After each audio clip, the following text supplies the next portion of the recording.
Dios le bendiga, ¿me escucha? Amén. Gloria sea el nombre del Señor. Nosotros nos gozamos que el Señor nos da en el día de hoy una oportunidad, una vez más, de reunirnos con el mismo propósito, el propósito de agradecerle, de adorarle, de glorificar su santo y su bendito nombre. Nosotros estamos agradecidos porque el Señor ha sido bueno con nosotros y continúa siendo bueno y seguirá siendo bueno con nosotros. Alabado sea el nombre del Señor. Nosotros hemos estado llevando las últimas semanas el estudio de las epístolas del Señor Jesús. En el Nuevo Testamento vemos que el Señor Jesús en el libro de Apocalipsis escribe 7 epístolas a iglesias que se encuentran en lo que era conocido como Asia Menor, lo que es en el día de hoy la nación de Turquía. La semana pasada estudiamos una de estas iglesias, la iglesia de Esmirna. Y esta iglesia de Esmirna es de las 7 iglesias, una de 2 iglesias a las cuales el Señor Jesucristo en la carta, en la evaluación que le da a la iglesia de Esmirna, tanto como a la iglesia de Filadelfia, no tiene ninguna corrección. O sea, que a las otras iglesias vamos a ver que el Señor Jesús le dice, pero tengo unas cuantas cosas en tu contra. Sin embargo, a la iglesia de Esmirna y a la iglesia de Filadelfia no tiene ninguna corrección, sino que aprueba sus acciones, aprueba su comportamiento. Pero esto no quiere decir que el Señor apruebe sus acciones y que apruebe su comportamiento. No quiere decir que no enfrentarían problemas, que no enfrentarían dificultad, que no enfrentarían pruebas, sino que vemos que la iglesia de Esmirna fue una iglesia perseguida. Fue una iglesia que sufrió de la persecución, de la opresión, porque siéndole fieles al Señor, ellos se negaron a conformarse con las reglas de Esmirna que se le exigía que ellos rindieran adoración al emperador de Roma. Y eso llevó a la iglesia a sufrir persecución y sufrir martirio. En el caso más conocido, vimos que fue el caso del que fuera el pastor de aquella iglesia, de Policarpo, quien había sido discípulo del apóstol Juan, que la historia nos cuenta que sufrió el martirio por negarse a rendir culto al emperador.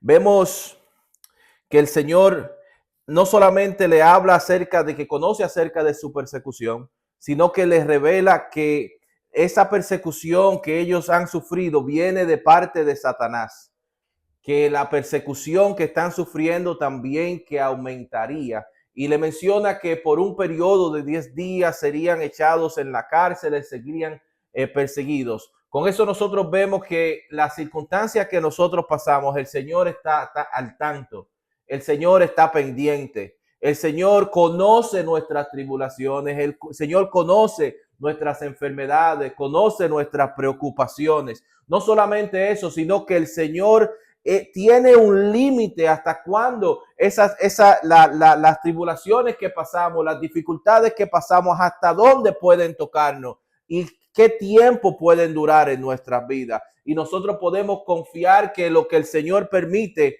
es para nuestro bien, que lo que el Señor permite de alguna manera Él se va a glorificar, como sucedió en la iglesia de Esmirna. Todo lo que nosotros pasamos no será para siempre. La iglesia de Esmirna, el Señor le promete que perseveraran, que si perseveraban, entonces como recompensa, Él le daría vida eterna, Él le daría la corona de la vida, corona que también está prometida para todos nosotros si nosotros perseveramos hasta el fin. Gloria sea el nombre del Señor. Hoy vamos nosotros a seguir estudiando las epístolas del Señor Jesucristo a las iglesias, a estas iglesias de Asia Menor, y vamos a estar estudiando la iglesia en Pérgamo. Vamos a leer los primeros 2 versículos para comenzar el estudio de hoy. Apocalipsis capítulo 2, vamos a empezar leyendo el versículo 12 y 13. Damos lectura a la palabra de Dios en el nombre del Padre, del Hijo y del Espíritu Santo. Y escribe el ángel de la iglesia en Pérgamo, el que tiene la espada aguda de 2 filos, dice esto: yo conozco tus obras y dónde moras, donde está el trono de Satanás, pero retienes mi nombre y no has negado mi fe, ni aun en los días de Antipas, mi testigo fiel, fue muerto entre vosotros, donde mora Satanás. Oremos. Amante Dios y Padre Celestial, Señor, te damos gracias, Señor, por este privilegio que tú nos das, Señor, de reunirnos, Señor, con corazones agradecidos, Padre Santo, reunidos para agradecerte, para alabarte, para glorificar tu nombre, para conocerte por medio de tu palabra. Señor, te pedimos, Dios mío, que tu Espíritu Santo, Señor, se mueva en medio nuestro, Señor, que nos revele tu palabra, Señor, que hable a nuestros corazones, que seamos transformados, que no salgamos como entramos, sino que la palabra que tú nos has dado cumple el propósito con el cual tú la has enviado, Señor. Te damos gracias, Dios, y todo lo pedimos en el nombre de Jesús. Amén y amén. Como habíamos visto anteriormente que estas ciudades estaban en línea, era una carretera romana, y la iglesia de Pérgamo estaba al norte de la iglesia que habíamos visto anteriormente, que era la iglesia de Esmirna. Y la iglesia, la ciudad de Pérgamo era una ciudad espectacular, era una ciudad que era conocida por haber dado el nombre al pergamino. Pergamino es un material que era usado para la escritura, material que se derivaba de la piel de animales. Allí se encontraba en la ciudad de Pérgamo una de las más grandes bibliotecas en aquel tiempo. La biblioteca de Pérgamo contaba con alrededor de 200,000 libros. Y recordemos que para aquel tiempo no existía la imprenta. O sea que este número de 200,000 libros era un número impresionante, solamente superado por la biblioteca que se encontraba en la ciudad de Alejandría. Jesús se presenta a la iglesia en Pérgamo como aquel que tiene la espada aguda de dos filos. Cuando habla de la espada aguda de dos filos con la que el Señor se presenta, la espada aguda de dos filos es la palabra de Dios, la palabra que viene del Señor. Vemos en Efesios capítulo 6, versículo 17, que lo identifica diciendo: y tomad el yelmo de la salvación y la espada del Espíritu, que es la palabra de Dios. La palabra de Dios es poderosa. La palabra de Dios tiene el poder para transformar, tiene el poder para libertar. Vemos en Hebreos capítulo 4, versículo 12, porque la palabra de Dios es viva y eficaz y más cortante que toda espada de dos filos, y penetra hasta partir el alma y el espíritu, las coyunturas y los tuétanos, y discierne los pensamientos y las intenciones del corazón. Esta iglesia en la ciudad de Pérgamo tenía problemas con referencia a su doctrina. Y cuando hay problema en referencia a la doctrina, lleva a la iglesia a una conducta pecaminosa, como sucedió en esta ciudad, en la iglesia de la ciudad de Pérgamo.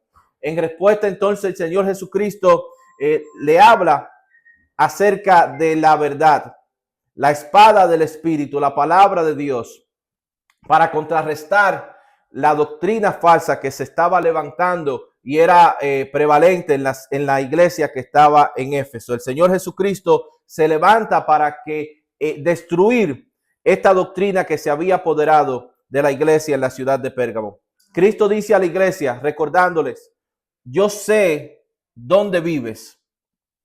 El Señor estaba plenamente consciente de que estos creyentes estaban rodeados por una sociedad no cristiana, que estaban rodeados por una sociedad pagana, que estaban expuestos a valores corruptos y que enfrentaban presiones por estar dentro de esa sociedad. Jesús reconoce que era un lugar difícil para el ministerio cristiano, que era un lugar difícil para la iglesia, pero el Señor no los está llamando a salir corriendo. El Señor no los está llamando a que se muden a un lugar donde el ministerio sea algo más fácil. Eso quisiéramos siempre, ¿verdad? Que cuando la piña se pone agria, que el Señor nos llame a salir de un lugar y llevarnos a un lugar donde todos sean hermanos, donde todos sean cristianos, donde el trabajo te digan Dios te bendiga. Pero no necesariamente es así. Muchas veces nosotros nos vamos a encontrar en ambientes donde el único cristiano somos nosotros. Ambientes y a veces nuestras propias familias, que el único cristiano vamos a ser nosotros. Pero el Señor nos ha llamado para dentro de esos ambientes ser su representante. Para dentro de ese ambiente ser la luz que refleja lo que Dios ha hecho y continúa haciendo en nosotros. El Señor no necesariamente porque estemos en esos ambientes nos llaman a correr, sino que nos llama a ser sal de este mundo, a ser la luz en medio de la oscuridad. El Señor dice que allí era un lugar oscuro. Era un lugar de tanta oscuridad, era un lugar de tanta mentira, era un lugar que el Señor Jesucristo lo describe diciendo que allí se encontraba el trono de Satanás. Podría ser que esto sea de sorpresa para algunos, porque muchas veces, de acuerdo a lo que la sociedad y la creencia común da a entender, la gente piensa que Satanás está en el infierno. La gente piensa que Satanás está vestido de rojo. La gente tiene muchos pensamientos acerca de Satanás que son producto de la imaginación de personas que se han popularizado esas creencias. Pero el enemigo no mora en el infierno, sino que el enemigo anda por el mundo buscando contrarrestar la obra que el Señor está haciendo. El enemigo, como dice su nombre, es el enemigo, es el adversario de Dios. Y así como es el enemigo, el adversario de Dios, es nuestro enemigo, es nuestro adversario. Planea día y noche la manera de hacer daño, de frenar la obra que Dios quiere hacer por medio de su pueblo. En Primera de Pedro, capítulo 5, versículo 8, nos dice: sed sobrios y velad, porque vuestro adversario, el diablo, como león rugiente, anda alrededor buscando a quien devorar. El enemigo siempre está activo, siempre está presentando oposición. Aunque el enemigo tiene sus limitaciones. Satanás no es todopoderoso. Satanás no es omnipresente. Él tiene limitaciones del lugar donde él se encuentra. Él tiene agentes alrededor del mundo que están haciendo su obra, que están haciendo su labor. Y habíamos visto la semana pasada, cuando vimos la iglesia de Esmirna, que los agentes de Satanás eran los que estaban encargados de la persecución de la iglesia de Esmirna. Pero él solamente puede estar en un lugar, en un momento. Y en ese momento en el que el Señor envía la carta a la iglesia de Pérgamo, nos dice que la central, o sea, el enemigo tiene muchas sucursales alrededor del mundo, pero que la central, la sede de Satanás, el trono de Satanás, se encontraba en la ciudad de Pérgamo. Allí tal vez era el lugar donde los demonios iban y se reunían y les rendían reporte a Satanás. En la ciudad de Pérgamo había varios templos.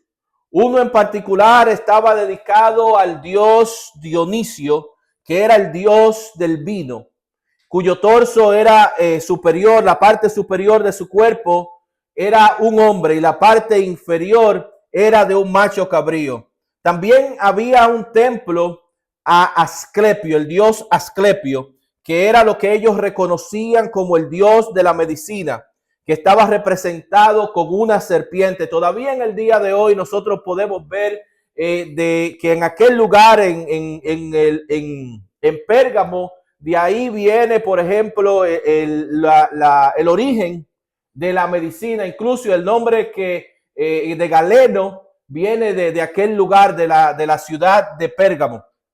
Y era representado este dios con una serpiente, como es el símbolo de la medicina todavía en el día de hoy.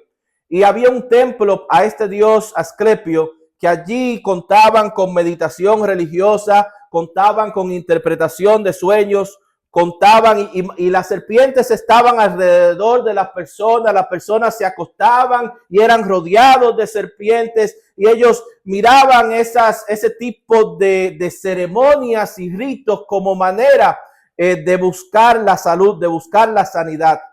Algunas personas creen que debido a este templo, a Asclepio, que era representado por una serpiente, y la relación que la Biblia nos habla acerca de la serpiente y Satanás, la serpiente que engañó a la mujer en el jardín del Edén, Satanás, la que la Biblia habla acerca de la serpiente antigua, cree que tal vez ese templo del dios Asclepio, el dios de la medicina, era el trono de Satanás. Eso dicen algunas personas.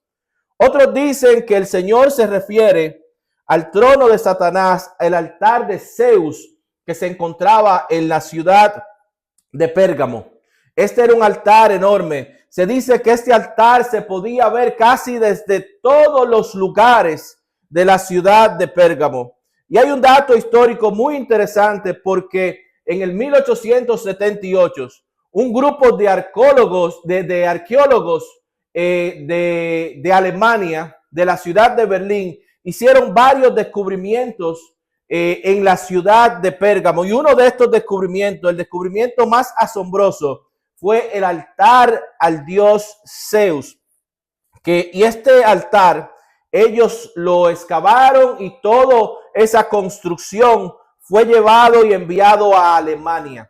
Y en Alemania se encuentra este altar de Zeus durante los últimos 100 años. Incluso si usted busca, yo estaba buscando, pero no lo envié, pero si usted busca online se encuentra fotos incluso de Adolfo Hitler yendo a este museo, que incluso se llama el Museo de Pérgamo, en la ciudad de Berlín, Alemania, y se encuentra Adolfo Hitler visitando este museo, y allí se encuentra el altar de Zeus. Algunas personas piensan que cuando el Señor Jesucristo se refiere al trono de Satanás, se refiere a este altar de Zeus que se podía ver casi en toda la ciudad de Pérgamo.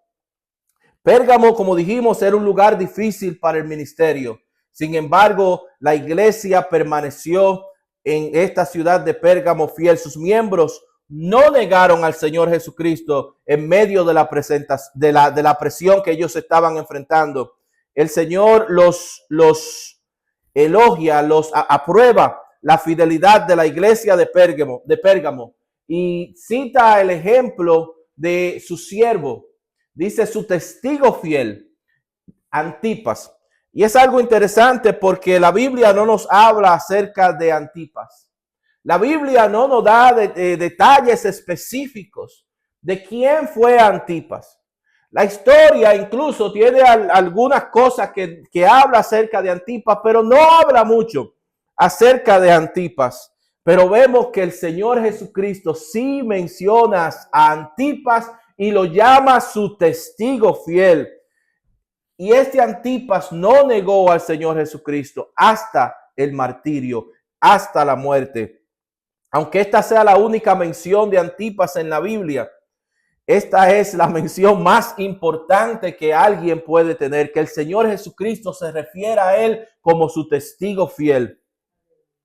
Aunque hay personas tal vez de aquel tiempo, que aquel evento que sucedió cuando Antipas fue martirizado fue un evento que no le dieron mucha importancia. Ese evento y esa vida fue de suma importancia en el cielo. Ese evento que sucedió fue de mucha importancia para Dios, tanto así que el Señor Jesucristo lo menciona en esta carta a la iglesia de Pérgamo, refiriéndose a Antipas como su testigo fiel. Gloria sea al nombre del Señor. Aunque nuestras vidas alrededor de las personas que vivimos y en este mundo parezca ser irrelevante, aunque parezca no tener importancia, aunque aparenta que el cristiano muere y su memoria se olvida, no es así, porque el Señor está pendiente de los suyos. El Señor nos tiene a nosotros en memoria. Gloria sea el nombre del Señor. Que cuando nosotros partamos de este mundo podamos recibir la misma palabra de Antipas, que podamos ser llamados los testigos fieles del Señor Jesucristo, de no negarlos hasta el final, que cuando tengamos el encuentro con Cristo, nosotros escuchemos aquellas palabras dulces del Señor que nos digan: en lo poco fuiste fiel, en lo mucho te pondré, entra en el gozo de tu Señor. Hay muchas personas que pueden pensar que al salir de este mundo, si logran éxito, si acumulan algunas posesiones, eso es el éxito. Pero nosotros sabemos que todas estas cosas perecen, se quedan en este mundo. Hay de aquel que hace riquezas en este mundo y no hace riquezas donde cuentan que es en la gloria, riqueza que es hacer la voluntad del Señor, riqueza que es ser fiel al Señor Jesucristo hasta la muerte. Al final de nuestros días, esperamos escuchar estas palabras del Señor, las que dice acerca de Antipas, su siervo, su testigo fiel. Dice el versículo 14 al 16. Ahora vamos a ver las cosas que no se quieren escuchar. Es muy bueno cuando escuchamos las palabras de aprobación, pero ahora el Señor Jesucristo le va a decir las cosas que tiene en su contra. Dice: pero tengo unas pocas cosas contra ti, que tienes ahí a los que retienen la doctrina de Balaam, que enseñaba a Balac a poner tropiezo ante los hijos de Israel, a comer de cosas sacrificadas a los ídolos y a cometer fornicación. Y también tienes a los que retienen la doctrina de los nicolaitas, la que yo aborrezco. Por tanto, arrepiéntete, pues si no, vendré a ti pronto y pelearé contra ellos con la espada de mi boca. Esta ciudad de Pérgamo era una ciudad extremadamente religiosa y extremadamente política. Incluso se dice que en sus monedas tenían serpientes, haciendo honor a los dioses que ellos adoraban. Pero allí había una constante tentación de comprometer las creencias del pueblo de Dios con las prácticas que se realizaban en aquel lugar para recibir el beneficio político que se recibe de parecerse a las demás personas, de practicar las cosas que las demás personas practican. Y esto siempre ha sido un problema en la historia del cristianismo. El cristianismo siempre ha tenido mala relación con el poder político. Cuando el poder está del lado del cristianismo, ¿qué sucede? Entonces la iglesia se corrompe. Cuando la iglesia tiene poder, la iglesia se corrompe. Pero cuando el poder está en manos de personas que no tienen nada que ver con la iglesia, entonces el gobierno lo que hace típicamente es que persigue a la iglesia. Entonces, ¿qué sucede? Que eso pone presión en la iglesia, que busca poder político para evitar ser perseguida. Pero siempre hay una relación agridulce, una relación problemática entre lo que es el poder político y la iglesia. La iglesia de Pérgamo estaba coqueteando con la corrupción, estaba en medio de un lugar inmoral y estaba la inmoralidad de aquel lugar estaba penetrando la iglesia, estaba entrando en la iglesia. Y esto nos da a entender que parece que estas son tal vez las dos estrategias principales del enemigo en contra de la iglesia. Habíamos visto en la ciudad, en la iglesia de Esmirna, la técnica o la estrategia de la persecución en contra de la iglesia, una persecución severa en contra de la iglesia. Pero cuando la persecución entonces no funciona, lo que hace el enemigo es que trata de introducirse en la iglesia para corromper a la iglesia desde adentro, trata de atraer a la iglesia, trata de que la iglesia se contagie con las cosas que el enemigo sabe que están en contra de Dios. O sea que la iglesia tiene o la violencia y el terror del león rugiente o la corrupción que está siempre a la puerta tratando de entrar dentro de la vida del creyente. Y la congregación de Pérgamo estaba cayendo en estas prácticas, estas enseñanzas corruptas. Seguir la doctrina bíblica es de algo vital, algo esencial, algo de mucha importancia para la iglesia. Vemos que el Señor habla acerca y nos dice específicamente, esa es una evaluación específica, le dice que la doctrina que se estaba introduciendo y que ellos habían aceptado fue la doctrina de Balaán y la doctrina de los nicolaitas, la que el Señor se refiere y dice de nuevo, como había dicho en la iglesia de Éfeso, la cual él aborrece. No podemos tolerar errores doctrinales que se introducen en la iglesia para hacer daño en la iglesia.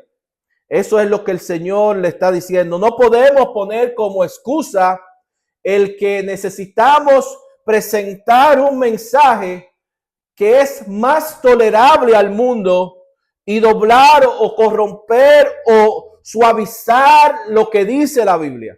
No podemos hacer eso. ¿Por qué? Porque nosotros tenemos la responsabilidad de presentar el evangelio de la manera que es. No podemos cambiar el evangelio por un evangelio que el mundo acepte, porque un evangelio que el mundo acepte es un evangelio que no va a transformar al mundo, que no va a cambiar el mundo, que no va a salvar al mundo, no va a sacar del pecado a la gente.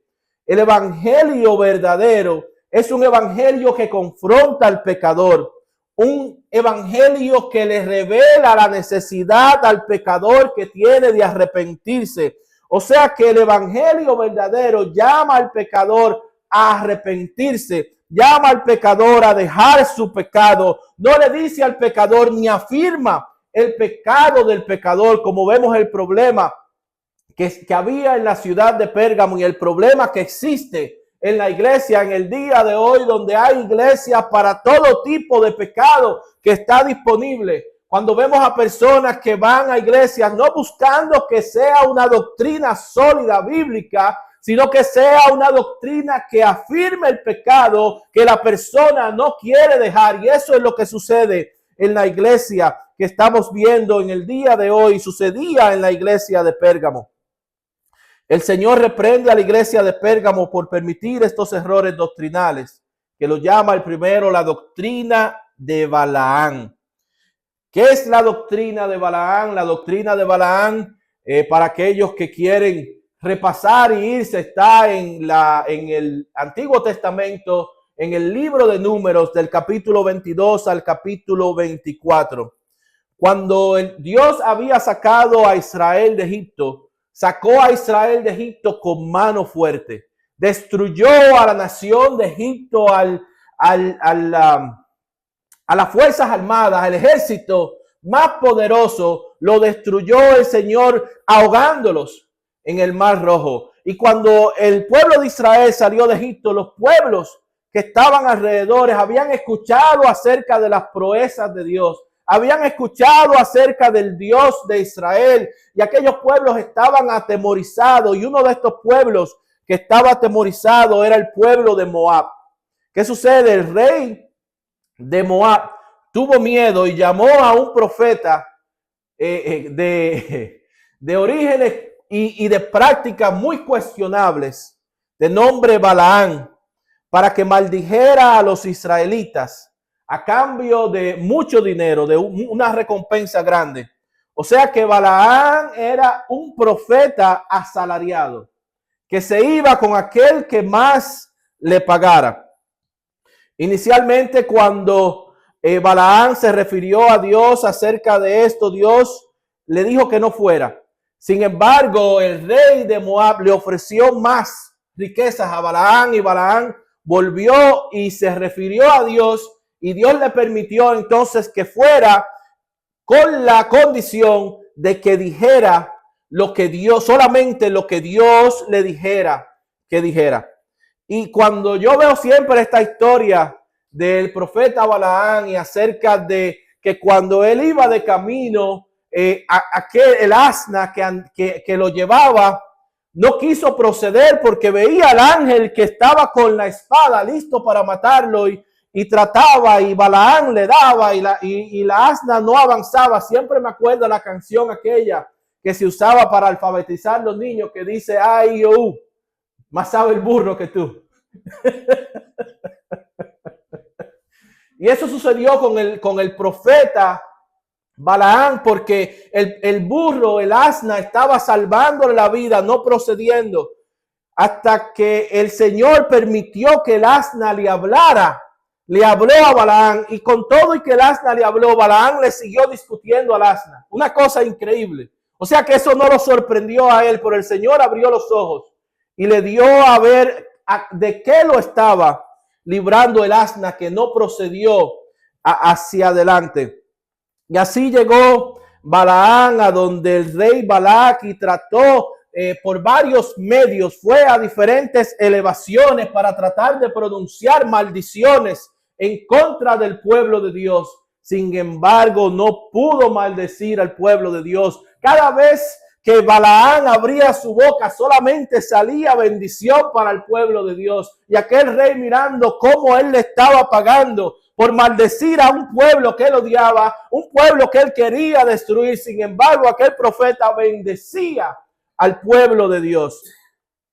O sea que entonces aquel profeta fue incapaz de hacerle daño directamente, de maldecir al pueblo de Dios, pero generó un plan para tratar de hacer daño, alejando al pueblo de Dios de los estatutos que Dios le había dado a que siguiera. Buscó una manera alternativa de hacerle daño. Se aconsejó entonces al rey de Moab, a Balac, a que enviara mujeres moabitas y madianitas, mujeres atractivas. Tal vez hicieron un certamen de belleza a ver a cuáles mujeres enviaban a aquel lugar para que atrajeran a los hombres de Israel a que se acostaran con ellas y formar parte de los diferentes ritos de fertilidad que hacían. Invitaron a los hombres israelitas a estas fiestas y allí también ellos comían a cosas que eran sacrificadas a los ídolos. O sea que no lo pudo maldecir, pero sí los pudo contaminar de una manera que hizo mucho daño. Ellos cayeron en la trampa. Y eso resultó en que 24,000 hombres del pueblo de Israel murieron porque desobedecieron cuál es la orden de Dios de que ellos no debían mezclarse con los demás pueblos. Y no es que ellos eran una raza étnica superior a los demás, porque algunas personas tratan de usar la Biblia y decir que cuando Dios le habla a su pueblo y le dice que no se mezcle con los demás, que se trataba de contaminar la raza, pero no era así. Todo se trata acerca de la fe, todo se trata acerca de no mezclarse con personas que no creen en Dios, porque lo que eso hace es hacer daño. Incluso el apóstol Pablo habla acerca de en 2 de Corintios capítulo 6, versículos 14 y 15, acerca de la desaprobación de Dios acerca de estas uniones. Dice: no os unáis en yugo desigual con los incrédulos, porque ¿qué compañerismo tiene la justicia con la injusticia? ¿Y qué comunión la luz con las tinieblas? ¿Y qué concordia Cristo con Belial? ¿O qué parte el creyente con el incrédulo? Esta prohibición no tenía que ver con cuestiones étnicas, con cuestiones raciales, sino que era una prohibición debido a la influencia de la fe que tiene el inconverso, que el cónyuge tiene sobre una persona. Incluso el hombre más sabio de la antigüedad fue Salomón. Salomón fue alguien con quien Dios trató, alguien con quien Dios le dio una sabiduría, que venían de lugares lejanos para escuchar la sabiduría de Salomón. Sin embargo, la Biblia nos habla acerca del número de mujeres que Salomón contrajo matrimonio de diferentes pueblos que llevaron su corazón lejos de Dios y llevaron a un hombre al cual Dios le habló, un hombre que fue responsable de cumplir los planes de David y hacer y construir el templo de Dios. Lo llevó a ser alguien que se inclinó ante los ídolos. Debido a eso, el Señor da la prohibición del yugo desigual. Algunas personas podrían decir: no, pero es mi manera de evangelización. Es que yo estoy saliendo con alguien que no conoce a Dios, no le sirve a Dios, pero yo sé que yo voy a hacer influencia y se va a convertir. Por eso es una evangelista. Dios tiene una prohibición en contra del yugo desigual. Ahora, eso no quiere decir que alguien que se case con una persona que no es creyente, que debe romper esa relación, porque ya es una relación que existe, es una relación que no se puede separar debido a eso. Por alguna persona que no ha contraído matrimonio, no debe ver a un candidato que no le, una persona que no le sirva a Dios como un candidato para el matrimonio. Jesús advirtió a los cristianos de Pérgamo que no fueran seducidos por el mismo error, que no el error de Balaán. Y este error es un error que continúa amenazando a la iglesia en nuestros días. Es la práctica del adulterio, la práctica de la fornicación, la práctica de la convivencia fuera del matrimonio. Muchas iglesias, muchas denominaciones dan aprobación a medidas y a prácticas, a comportamientos que están claramente prohibidos en la palabra de Dios. Incluso yo iba manejando hace unas cuantas horas por unas iglesias que tienen unos letreros que están afuera de la iglesia con unos mensajes de afirmación, de conductas que están completamente en contra de la palabra de Dios. Y a esto se refiere el Señor. Esto, al igual que en el tiempo de que el pueblo de Israel caminaba en el desierto y le produjo destrucción con 24,000 hombres que murieron, es una práctica que continúa trayendo destrucción a la iglesia, continúa trayendo destrucción al pueblo de Dios. Otro error contra el cual el Señor advierte a la iglesia de Pérgamo es la doctrina de los nicolaítas. Y ya habíamos visto en la iglesia de Éfeso, al contrario, la iglesia de Éfeso rechazó y el Señor incluso los afirmó, los elogió, le dijo que ellos aborrecen a la doctrina de los nicolaítas, la cual él también aborrece. Pero esta iglesia de Pérgamo no lo aborreció, sino que lo aceptó. Aceptó la doctrina de los nicolaítas. Y la doctrina de los nicolaítas eran una secta que combinaban cosas de la fe cristiana con prácticas licenciosas. Había evidencia que los nicolaítas afirmaban tener una relación más especial con Dios. Pretendían ser espiritualmente superiores a las otras personas. Las enseñanzas de los nicolaítas todavía se encuentran en nuestras iglesias en el día de hoy. Iglesias que colocan a un líder en un pedestal. No sé cuánto han visto los videos en algunos lugares donde llevan a un líder, a un pastor, que lo llevan cargado en un trono y lo llevan hacia el altar donde él va a predicar la palabra de Dios. Eso es parte de la superioridad que enseña la doctrina de los nicolaítas. En tales iglesias es como si fuese un teatro que está lleno de espectadores, donde ellos están presenciando la actuación del líder de la iglesia. Pero la vida cristiana no es un deporte de espectadores. La vida cristiana es un deporte activo, un deporte donde todos los jugadores estamos llamados a estar en el terreno del juego. Cuando nosotros nos reunimos en nuestro servicio, cuando nosotros escuchamos la palabra de Dios, es como cuando un equipo está en un círculo, como cuando un equipo está llamando y llama un tiempo, ¿cómo le llaman? Un tiempo en medio del juego, donde se va a discutir la estrategia, donde se va a aprender acerca de cómo se le va a hacer frente a la oposición, para luego, después que termina la reunión en la cual nosotros estamos reunidos, vamos al mundo y a nuestras actividades a ejecutar el plan de ataque que nos enseña la palabra de Dios. O sea que el cristianismo es un deporte donde no hay espectadores, donde no hay personas en las gradas, donde no hay fanáticos, sino que todos somos participantes activos en el propósito que Dios nos ha llamado a nosotros a cumplir. El Señor llama a esta iglesia al arrepentimiento y dice que de lo contrario, dice, vendré pronto a ti y lucharé contra ellos con la espada de mi boca. Como dijimos, la espada del Señor es la palabra de Dios. El Señor los llama a ellos al arrepentimiento. Y es interesante, muy interesante, porque el nombre de Pérgamo significa matrimonio o matrimonio mixto. Y esta iglesia, como dijimos, estaba tratando de casarse tanto con Cristo como con las cosas del mundo, las prácticas que se hacían en esta ciudad de Pérgamo.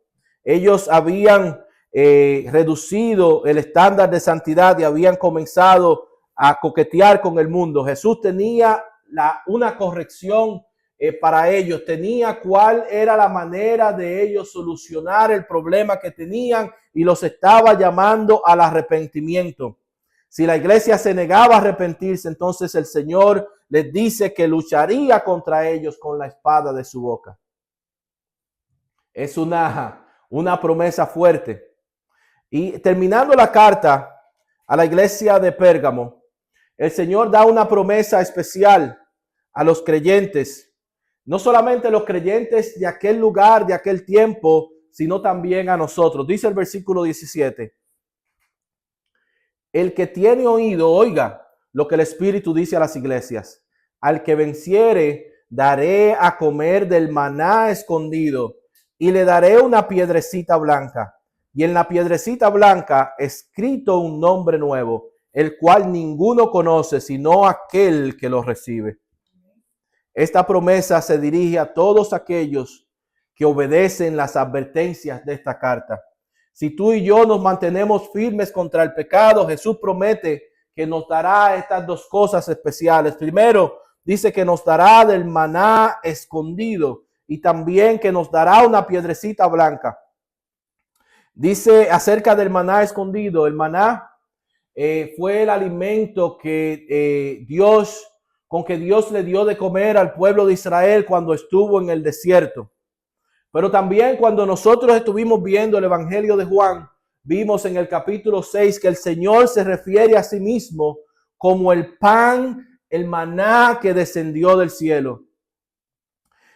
El maná, también vemos al Señor hablando acerca del alimento que es hacer la voluntad de Dios. Cuando vemos en el Evangelio de Juan capítulo 4, en una ocasión que él y sus discípulos tienen hambre y sus discípulos van a la ciudad a buscar alimento, y cuando ellos regresan y encuentran que el Señor Jesús le está ministrando a la mujer samaritana, y ellos están confundidos, ellos están pensando que el Señor recibió, que alguien le trajo algo de comer, que alguien le preparó algo. Sin embargo, el Señor le dice que su alimento es hacer la voluntad del Padre.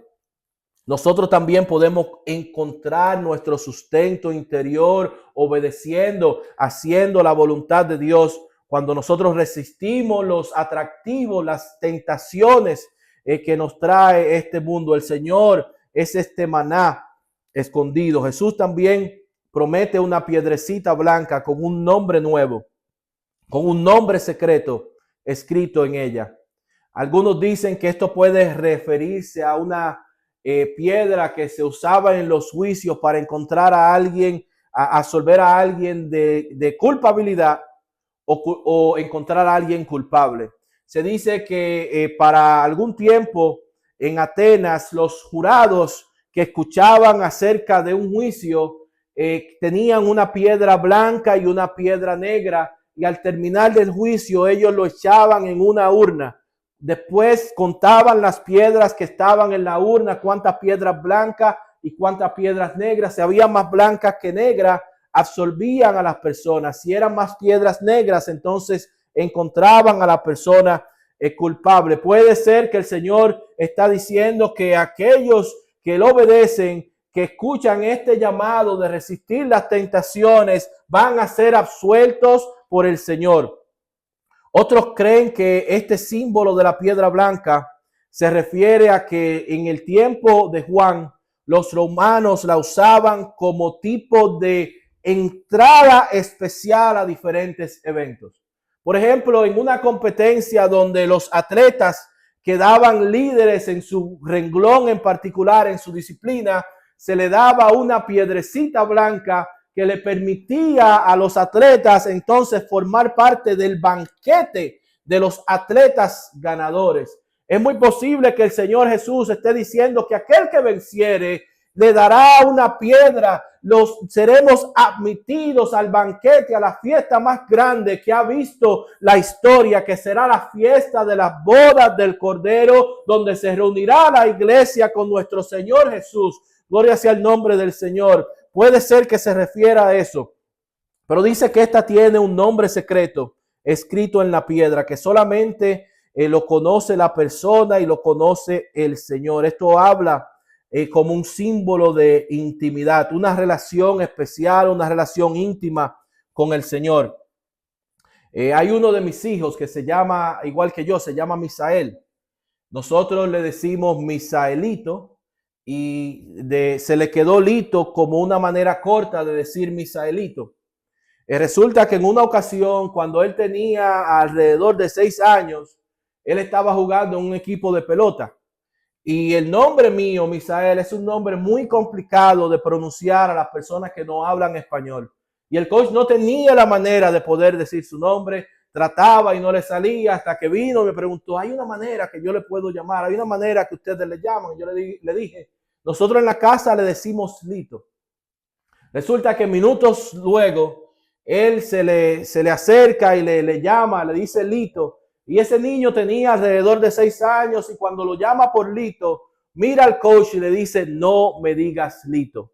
Solamente mi familia me dice Lito. Ese era un nombre especial que él no quería compartir con nadie que no formara parte de su círculo íntimo. También escuché la historia de un pastor que hablaba de un evento similar en el cual él dice que una escritora conocida, una autora cristiana de nombre Elizabeth Elliot, ella fue esposa del misionero Jim Elliot, que Jim Elliot murió llevando el evangelio al Ecuador y luego ella logró ser aquella persona que llevó al evangelio a las personas que mataron a su esposo. Y ella, luego de que sucedió ese evento, escribió varios libros, libros que hablaba acerca de sus experiencias. Y ella iba a diferentes iglesias y este pastor dice que en una ocasión estaba en su iglesia y él estaba muy familiarizado con los libros que ella había escrito. Y en uno de sus libros que hablaba acerca de sus experiencias con su esposo, decía, se llamaba a sí misma repetidamente Betty. Y ella llegó y él la llamaba Betty aquí, Betty allá, porque no es algo que se repita más que el nombre o la manera que uno no quiere escuchar. Si no, díganle profesora o maestra mami para que sepan. Pero sí, él le decía Betty aquí, le decía Betty allá, hasta que ella dice que él dice que ella lo aló aparte y le dijo, pastor, ¿le puedo pedir un favor? Y le dice, claro, le dice, por favor, puede no llamarme Betty y llamarme por mi nombre Elizabeth. ¿Por qué? Dice, Betty era el nombre personal, privado, una identificación con el cual Jim, que era su esposo fallecido, le llamaba a ella. O sea que ese era un nombre especial, era un nombre privado, un nombre de intimidad, un nombre que ella valoraba y quería valorar y preservar el valor de ese nombre especial que tenía. Si conocemos al Señor Jesús y si mantenemos nuestros corazones puros de las influencias corruptas del mundo que nos rodea, Él ha prometido darnos un nombre nuevo, darnos un nombre secreto, una marca especial de intimidad con Él. Ese nombre no solo significa un cambio en cómo somos llamados, sino también un cambio en lo que Él nos ha convertido a nosotros, que somos nuevas criaturas, que tenemos una nueva naturaleza, que somos herederos de un nuevo y emocionante destino en la eternidad. Una relación rica, una relación íntima con el Señor Jesucristo, una relación que perdura para siempre. Gloria sea el nombre del Señor. Hasta aquí el estudio de la palabra de Dios en el día de hoy, esperando que haya sido de bendición para todas las personas que han compartido con nosotros. Le invitamos a que compartan la próxima semana. Vamos a continuar con la ayuda de Dios este estudio de las epístolas del Señor Jesucristo a las iglesias en Asia Menor y vamos a estudiar la próxima iglesia, la iglesia en la ciudad de Tiatira. Dios le bendiga. Amante.